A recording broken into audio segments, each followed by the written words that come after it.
കായിക രംഗത്തെ രാഷ്ട്രീയവൽക്കരിക്കാനുള്ള US ശ്രമങ്ങൾക്കെതിരെ അന്താരാഷ്ട്ര ഫുട്ബോൾ ഫെഡറേഷന് ഔദ്യോഗികമായി പരാതി നൽകാനാണ് ഇറാൻ ഇപ്പോൾ ശ്രമിക്കുന്നത്. അവർ അതിനാണ് ഒരുങ്ങുന്നത്.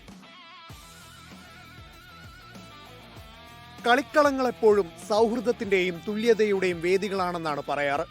എന്നാൽ പശ്ചിമേഷ്യൻ രാഷ്ട്രീയ സാഹചര്യങ്ങളും അമേരിക്കയുടെ ലോക പോലീസിംഗും ചേരുമ്പോൾ ഫുട്ബോൾ മൈതാനങ്ങൾ വെറുമൊരു കളിസ്ഥലമല്ലാതായി മാറുകയാണ്. Football unites the world. കൽപ്പന്ത് കളി ലോകത്തെ ഒന്നിച്ചു നിർത്തും.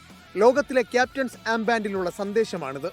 എന്നാൽ അത് വെറും അക്ഷരങ്ങൾ മാത്രമായി ചുരുങ്ങുകയാണ്. Somalian referee Omar Abdul Khadir അർത്താനെ US അധികൃതർ തിരിച്ചയച്ചത് ഈ ലോകകപ്പിലുണ്ടായ വിവേചനത്തിന്റെ ആദ്യ പാഠം. ഉറുഗ്വേ ടീം അംഗങ്ങളുടെ ലഗേജുകൾ സ്നിഫർ നായകളെ ഉപയോഗിച്ച് പരിശോധന നടത്തിയത് വിവേചനത്തിന്റെ രണ്ടാം പാഠം.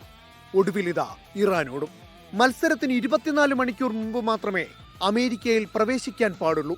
ന്യൂസിലാൻഡിനെതിരായ ആദ്യ കളി കഴിഞ്ഞാൽ ഉടൻ കളിക്കാർക്ക് ശ്വാസം വിടാൻ പോലും സമയം നൽകാതെ മെക്സിക്കോയിലെ ക്യാമ്പിലേക്ക് മടങ്ങാൻ US അധികൃതർ